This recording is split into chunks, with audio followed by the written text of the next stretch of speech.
하나님의 은혜를 구하라, 그런 제목입니다. 하나님의 은혜, 그 은혜가 얼마나 귀중한가 하는 이야기입니다. 가난했던 시절 도시락의 이야기 하나를 들려주겠습니다. 가난했던 시절 학교에 가는 아이는 엄마가 싸준 도시락을 들고 갑니다. 점심시간에 도시락을 열어보니 그것은 새까만 꽁보리밥이었습니다. 흰쌀이 보이지 않는 까만 보리밥, 깜깜한 밤 같았습니다. 점심시간이 부끄러운 아이는 교실을 나와서 길바닥에 숨었다. 집으로 돌아갑니다. 어머님은 왜 도시락 먹지 않았어? 물으셨지만 아이는 배가 아파서라고 거짓말을 했습니다. 그 뒤로 몇 번이나 반복되던 어느 날 아이는 이렇게 마음을 먹습니다. 이제는 꽁보리밥이라도 부끄러운 것이 없으니 점심시간에 아이들이 있는 데서 도시락 뚜껑을 열어야 되겠다. 그렇게 마음을 먹었습니다. 그리고 그 다음날 도시락 뚜껑을 열었을 때 보리밥이 아니라 진주알 같은 하얀 쌀밥이 있었습니다. 어머니 울면서 아이는 밥을 먹지 못했습니다. 집으로 돌아오는데 어머님은 그날도 물으셨습니다. 왜 오늘 또 도시락을 먹지 않았어? 아이는 배가 아파서 먹지 못했다고 대답을 하려다가 엄마에게로 달려가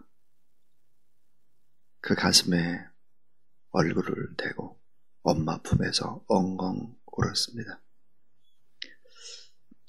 엄마는 미안하다 딸아. 딸은 엄마 미안해요. 비가 와야 무지개가 뜬다던 그 말처럼 눈물이 흐르고 엄마와 딸의 가슴에도 무지개가 떴습니다. 눈물이 무지개를 만들었습니다. 먹지 못한 도시락을 사이에 놓고 슬프지만 그러나 너무 행복했습니다. 흰쌀밥을 먹는 아이보다 꽁보리밥을 먹는 아이에게는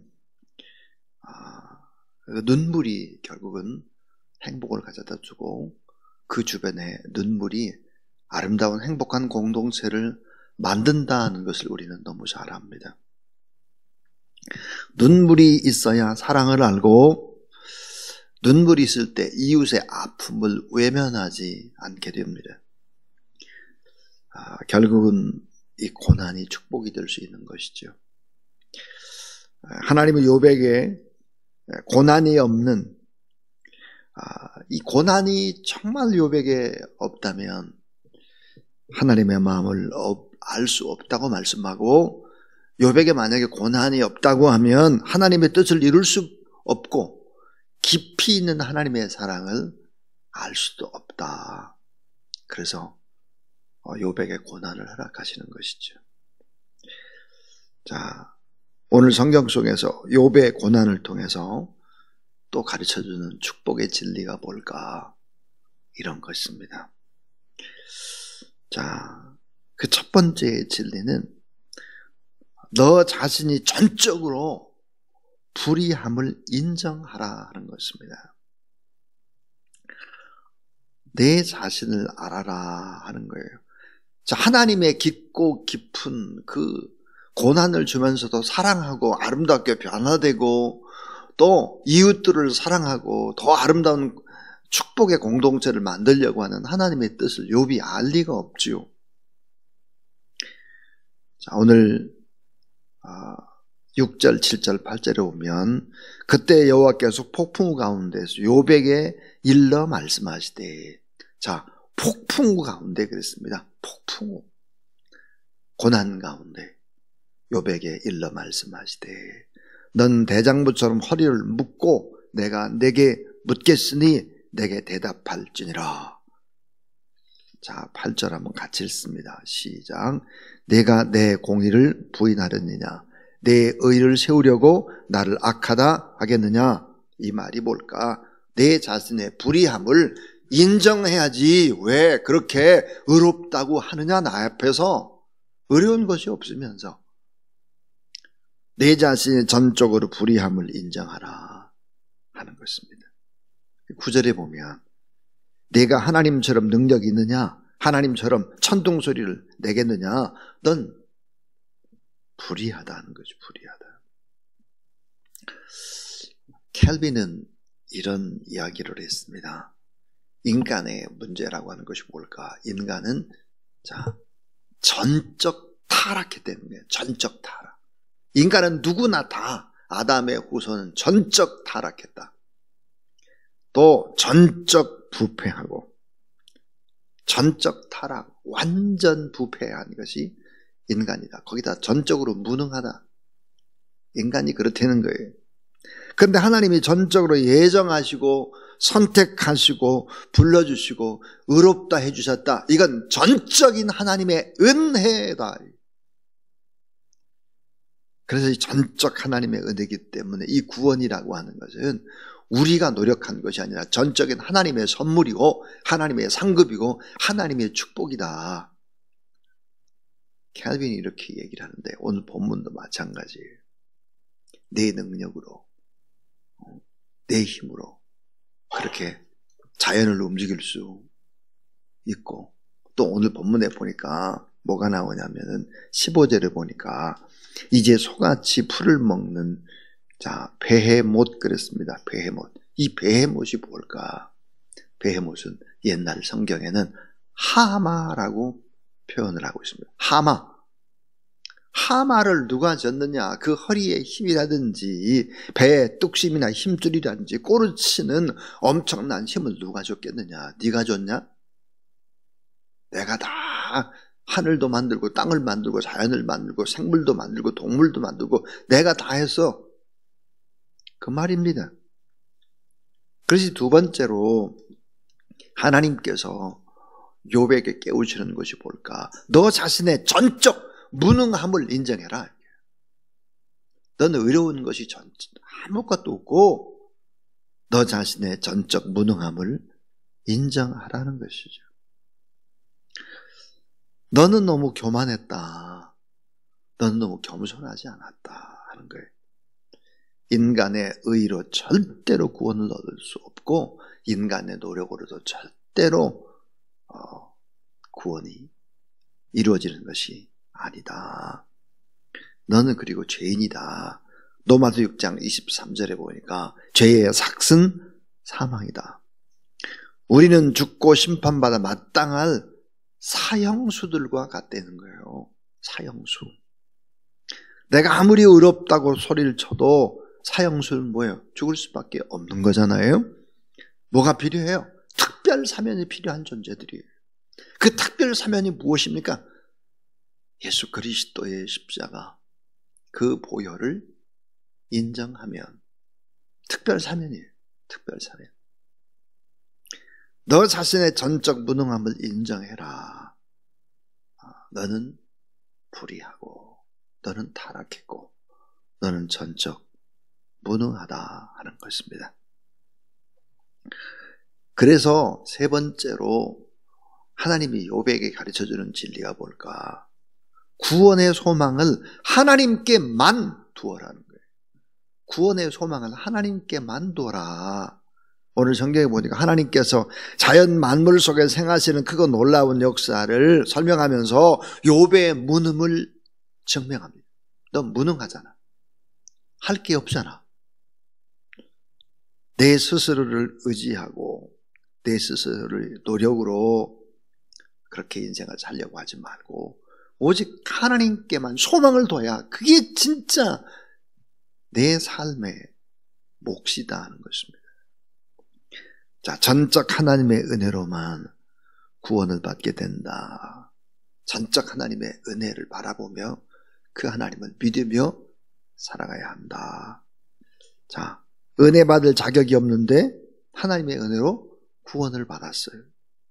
스스로 구원받을 수 없는 인간이 하나님의 은혜로 구원을 받게 됐다 하는 거예요. 그러니까 하나님 앞 영적인 무능함을 인정해라. 그리고 믿음의 주여 온전케 하시는 이인 예수 그리스도만을 바라보고 그분만을 의지하고 살아가는 것이 너의 본분이지.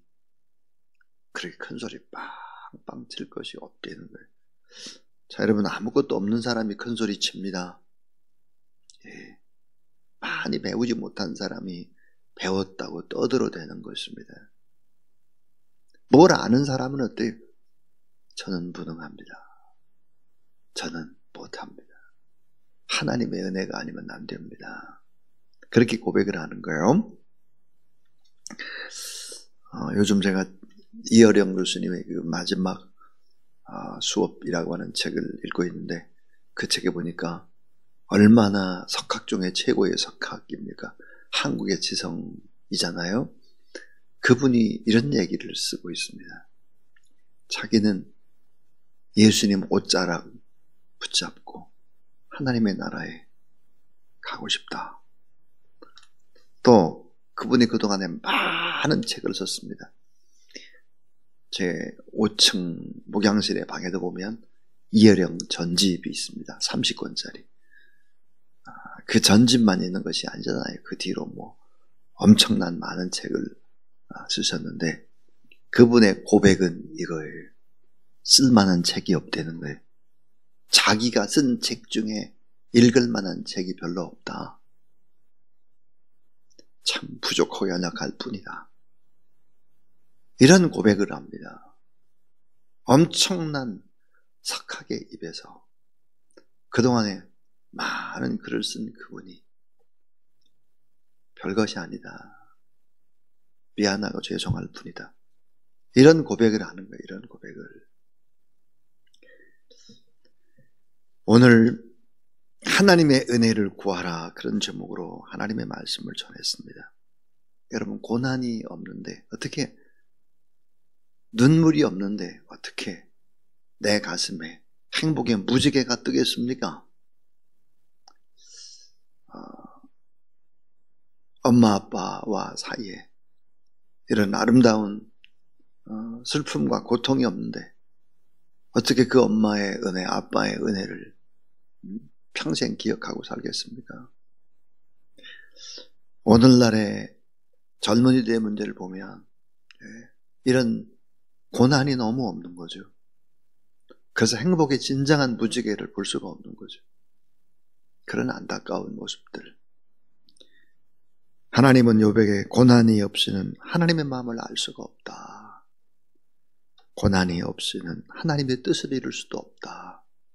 고난이 없이는 이웃을 진정으로 사랑할 수도 없다. 고난 없이 어떻게 하나님이 원하는 그 길을 갈 수 있겠느냐. 불가능하다 하는 것입니다.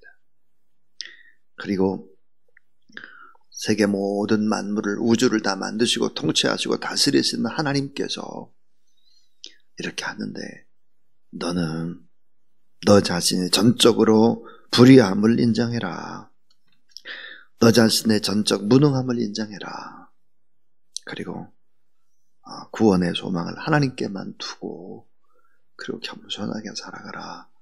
이런 말씀을 하고 있는 것입니다.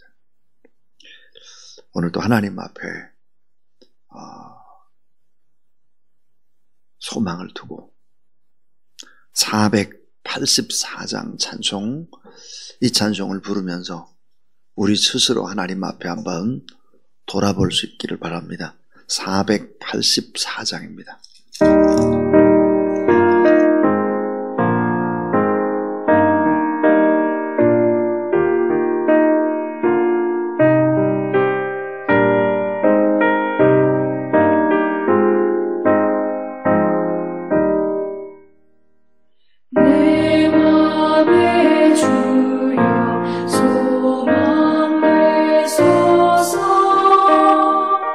주 없이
우리의 참 소망이 되시는 우리 구주 예수 그리스도의 무한하신 은혜와 하나님 아버지의 사랑과 성령의 능력과 권능과 축복의 기름 부으심이 오직 하나님의 은혜를 바라보며 소망을 하나님께 두며 거룩한 믿음으로 살아가기를 원하는 모든 하나님의 사람들 머리 위에, 기도 제목 위에, 특별히 오늘